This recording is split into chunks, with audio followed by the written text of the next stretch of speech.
Today, we are diving deep into the incredibly tense situation between the United States and Iran. You've got the Islamic Republic getting squeezed from every possible direction, from massive protests at home, a completely crippled economy, and of course, just immense military and diplomatic pressure from the outside. So we're going to break down all these moving parts to really understand what's at stake. Okay, let's kick things off with a quote that just says it all really. The Islamic Republic is out of tools other than force. You know, when a government's only option left is brute strength, that's a pretty desperate place to be. For Iran, this is the direct result of all the economic and political failures we're about to get into. And it's creating this deep, dangerous divide with its own people, a divide just filled with anger and resentment that is bound to boil over. So here's our game plan for today.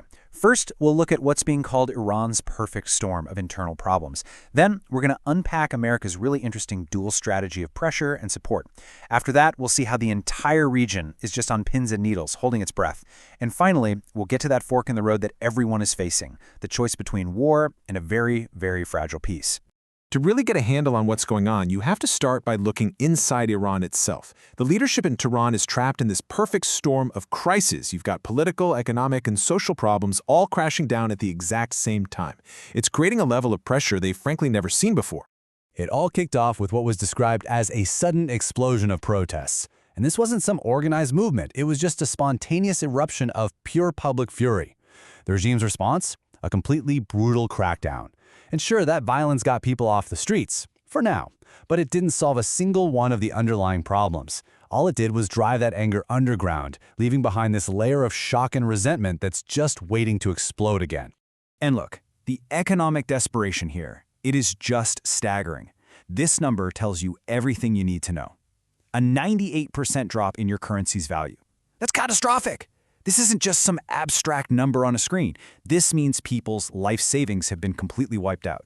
Folks who thought they were middle class are now poor, struggling to buy even the most basic things.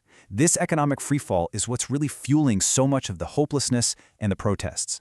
And this chart here, this reveals another huge piece of the economic puzzle. For Iran's government to just break even, to just balance its budget, it needs the price of oil to be around $160 a barrel. But look where the market price is, hovering around $60. That means they are facing a massive, massive budget hole. Even when they do manage to sell some oil around the sanctions, it's nowhere near enough to cover their costs, which just makes the economic pain worse for everybody. And as if all that wasn't enough, the regime is literally being eaten away from the inside. First, you've got massive, widespread corruption. The IRGC, the Islamic Revolutionary Guard Corps, they aren't just a military. No, they're an economic empire, controlling huge chunks of the economy and profiting from illegal trade. Then there's this profound crisis of legitimacy. I mean, most Iranians weren't even alive for the 1979 revolution. They just don't connect with the ideals of the old guard. And to top it all off, you've got these severe environmental disasters, like critical water shortages, that the government just can't seem to fix, adding yet another layer of public frustration. All right, so that's the pressure cooker inside Iran. Now let's shift gears and look at how all of this is being dialed up to 11 from the outside. The United States, in particular, is turning up the heat with a really fascinating two-pronged strategy.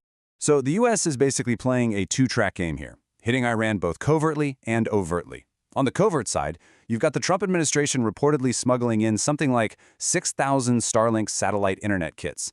This is a direct play to help protesters get around the government's internet blackouts.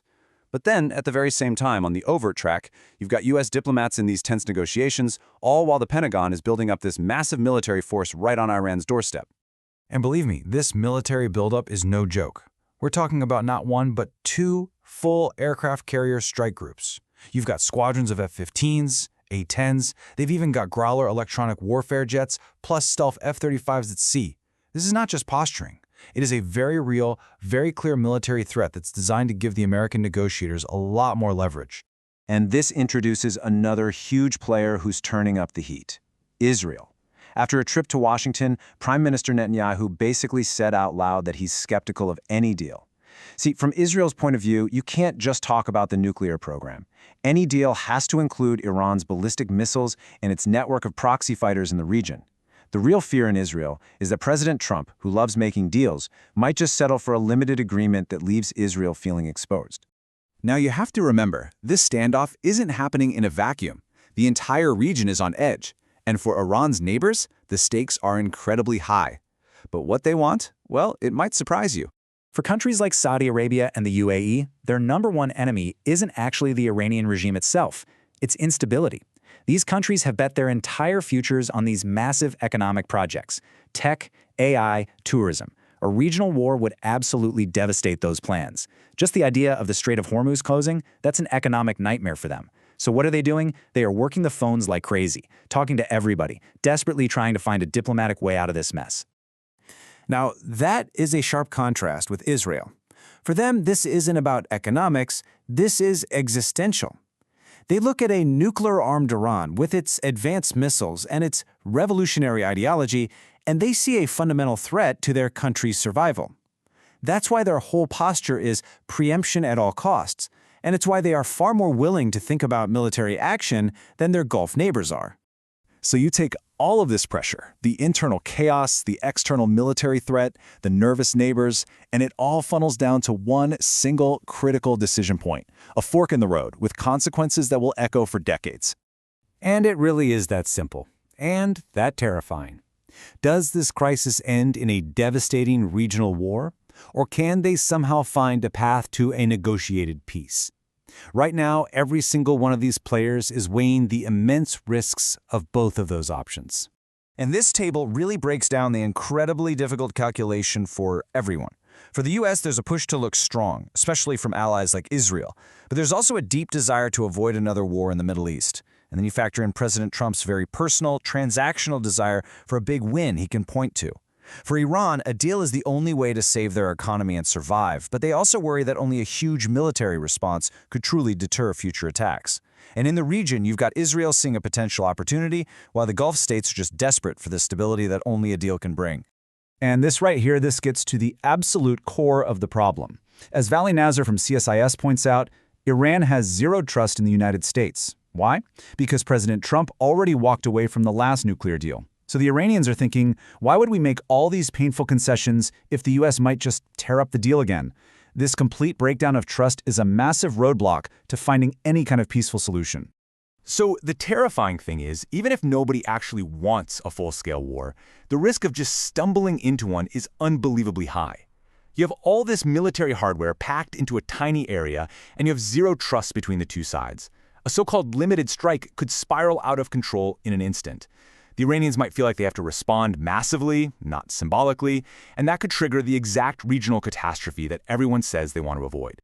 So after all the strategic calculations, all the geopolitical chess moves, this whole crisis might just come down to one final, completely unpredictable variable.